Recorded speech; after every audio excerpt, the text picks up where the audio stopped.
할렐루야. 오늘도 말씀과 함께하는 여러분을 주님의 이름으로 축복합니다.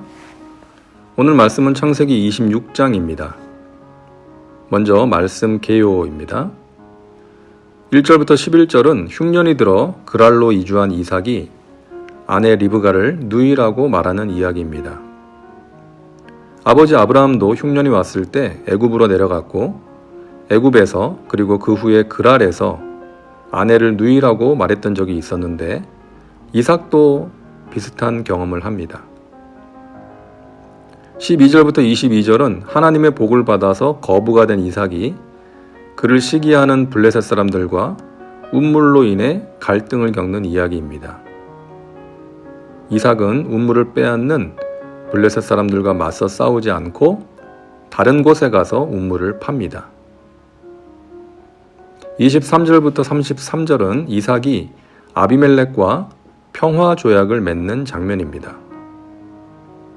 오늘 본문에 나오는 아비멜렉은 20장에 나오는 아비멜렉과 같은 사람이 아니고 시기적으로 볼 때 그의 아들이나 손자일 가능성이 높습니다.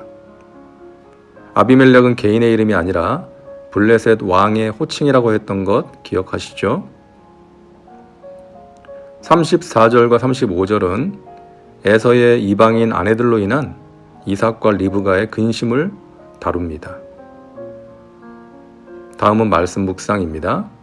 오늘 묵상할 포인트는 이삭의 모습입니다. 이삭이 하나님의 복을 받아 창대하고 왕성하게 되자 블레셋 사람들이 시기해서 운물을 흙으로 메워버리고 떠나라고 합니다. 그때나 지금이나 물은 생명과도 같은 것이죠. 생존을 위해 절대적으로 필요한 것이었기 때문에 운물을 빼앗은 것은 심각한 도전이었습니다. 그러나 이삭은 맞서 싸우지 않고 그곳을 떠나 다른 곳에 가서 운물을 팝니다. 그러자 또다시 그랄 목자들이 와서 이 물이 자신들의 것이라고 하면서 이삭의 목자들과 다툼이 생깁니다. 그러자 이삭은 또 다른 곳으로 가서 운물을 팝니다. 그렇게 운물을 판 것이 3번입니다. 이삭이 힘이 없고 무서워서 어쩔 수 없어서 그렇게 한 것이 아니죠. 아버지 아브라함 때 4개 부족 연합군을 상대로 전쟁을 했던 경험이 있습니다. 집에 잘 훈련된 사람들이 있었어요. 이삭 때도 있었겠죠. 그 수가 더 많았을지도 모릅니다. 그리고 생존이 걸린 문제이기 때문에 죽기 살기로 싸울 수 있는 것입니다. 싸울 수 있었지만 안 싸운 거예요. 이삭은 평화를 원했던 온유한 사람이었기 때문입니다. 그래서 양보합니다. 물러섭니다. 온유함은 힘이 없는 나약함이 아닙니다. 온유함이라는 단어는 원어의 의미를 보면 야생마가 길들여졌다고 할 때 사용하는 단어입니다. 힘이 있는데 그 힘이 통제되는 거예요. 통제되는 힘이 온유함입니다. 힘에는 2 종류가 있습니다. 폭발하는 힘이 있고 통제되는 힘이 있습니다. 힘을 가졌다고 자신이 가진 힘을 과시하고 사람들에게 함부로 하고 화가 날 때 언성을 높이고 폭력을 휘두르는 것은 폭발하는 힘인데요. 그것은 자신과 주위 사람들에게 안 좋은 영향을 미칩니다. 화를 불러옵니다. 그래서 통제되는 힘을 가진 온유한 사람이 되라고 말씀하시는 것입니다.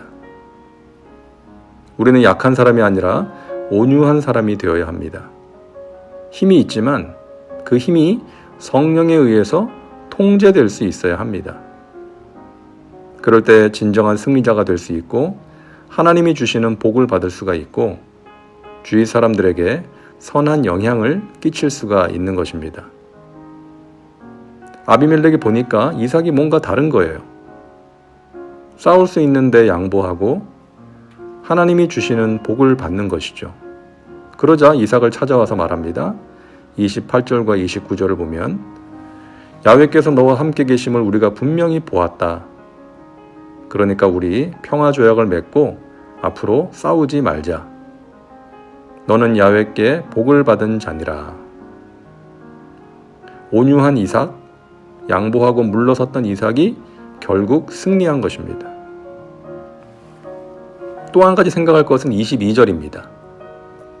이삭은 2개의 우물을 블레셋 사람들에게 양보하고 또다시 우물을 팠을 때 더 이상 싸움이 생기지 않자 그 우물의 이름을 르호봇이라고 짓고 이제는 야훼께서 우리를 위하여 넓게 하셨으니 이 땅에서 우리가 번성하리로다 라고 말합니다. 이삭은 블레셋 사람들에게 강제로 밀려나서 다른 지역으로 옮겨가며 우물을 파야 했지만 그것조차도 살 곳을 넓혀주시려는 하나님의 의도이고 번성할 수 있는 기회라고 여겼던 것입니다. 절대 긍정과 믿음의 사람이었던 것이죠. 그렇습니다. 우리가 만나는 문제와 어려움도 하나님께서는 합력하여 선이 되게 하십니다. 그것을 사용하셔서 우리를 향하신 하나님의 선하신 뜻과 계획을 이루시는 것이죠. 그러므로 우리는 어려움을 만날 때 이 어려움이 결국 나에게 유익이 될 것이다. 하나님께서 합력하여 선이 되게 만들어 주실 것이다. 이와 같은 믿음으로 이겨내야겠습니다. 다음은 말씀 적용입니다. 이삭의 모습을 보면서 우리에게 다툼과 갈등이 생길 때 어떻게 대처해야 할지를 생각해 보시기 바랍니다. 이제 기도합니다. 사랑과 은혜가 풍성하신 하나님, 오늘도 말씀과 함께 살게 하시니 감사합니다.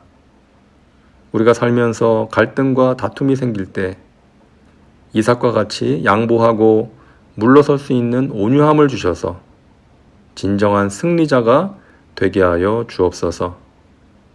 어려움을 만날 때 합력하여 선을 이루시는 하나님을 향한 믿음으로 이겨내게 하여 주옵소서.